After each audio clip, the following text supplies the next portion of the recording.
In the before time, I wouldn't skip jump down my basement steps at night unless it was super important, such as a mission to get ice cream from the deep freezer or a liter of Jolt Cola, because otherwise I was terrified as a motherfucker. There was one light and it only illuminated the right quadrant. The rest was a pitch black abyss dotted by bloated trash bags containing decades of my mom's hoarded holiday decorations, her prized collection. I was certain Candyman was lurking in the cut, ready to put an ice pick in my tender, pale, and pudgy little white boy belly. In the new age, though, I'm not one bit scared. Logic dictates Candyman would have clocked how leet I am by now, and he knows if he fucked with me I'd whip out AOL and term his ass. So here I sit, awash in CRT monitor glow as if it was the only sustenance left on Earth.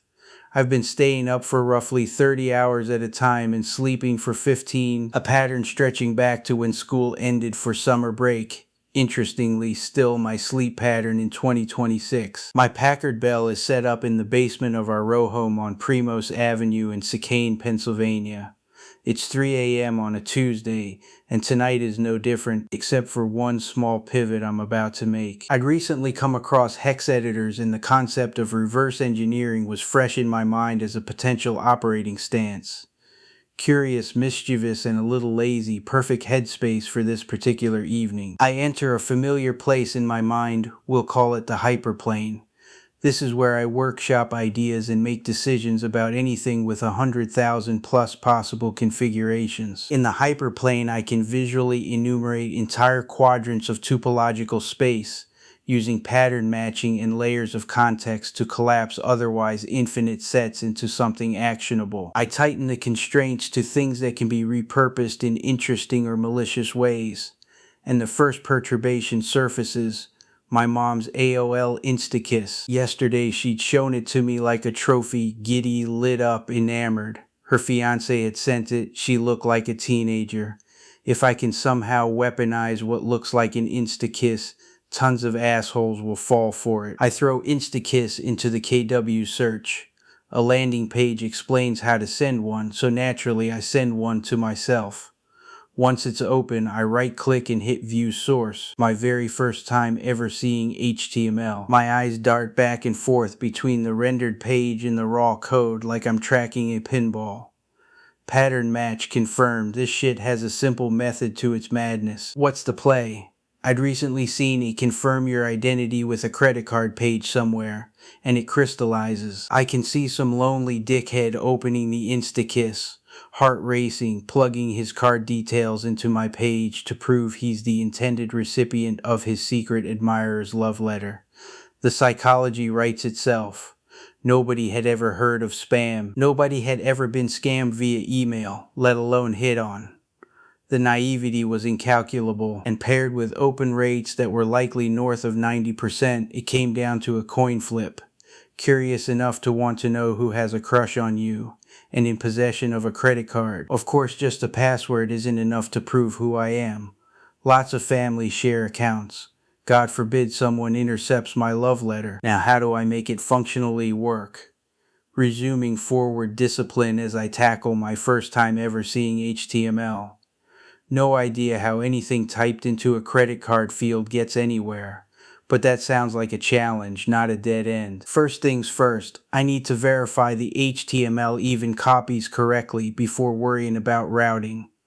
I register for an 8OP account, paste the code into the web editor, and click preview, fully expecting a red X. Boom. I stare at the fully rendered InstaKiss page now sitting on 8OP.net.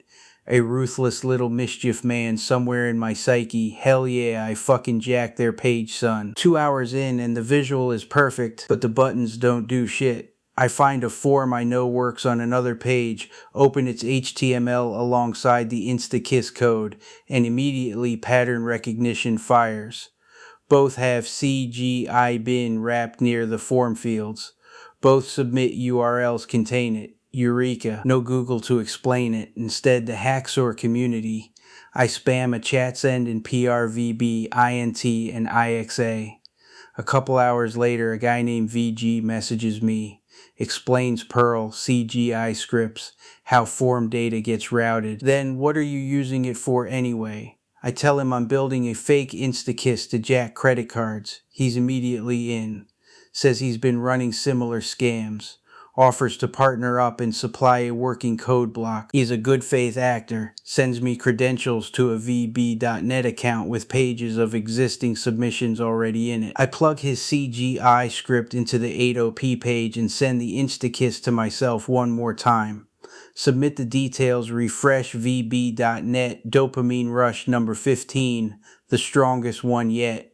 A freshly submitted form, bold text, sitting in the inbox. My Jolt Cola runs dry. The bottom of the Doritos bag is orange dust. For the first time in nearly 2 days, a yawn ripples through my chubby cheeks. After a solid 15 hours of sleep, I'm back in the turret of my war wagon. I load one of my Proogs, configure it to scrape public chat rooms, and build a mailing list on the fly, 25 to 30 people per room, multiple rooms per second. Set it and forget it. I return 24 hours later, pull up VB.net and bite my tongue. The page renders in thirds the way everything did on 56K. That slow reveal made the moment even sweeter. First third, inbox full. Second third, still full. I click to the next page. Nothing but new submissions, again. Several hundred credit cards from a single run. Holy shit, that's right, motherfuckers. All of you got owned. Bow down. I didn't have the balls to actually order anything to a drop. What I did do was take considerable joy in shipping enormous quantities of female sex toys and other deeply embarrassing merchandise to the home addresses of every troll and foe who'd said the wrong thing to me in chat. They earned it. And my seeming success with this little venture, it came easy. I dreamt something up in real time and nearly every aspect of it just worked. The one snag I hit, someone came in almost immediately and rolled out a red carpet. This wouldn't be the last time I imprinted my brain with this reward loop, and it would be the same reward loop that tried to take my life many times over the decades to come. Maybe I earned it.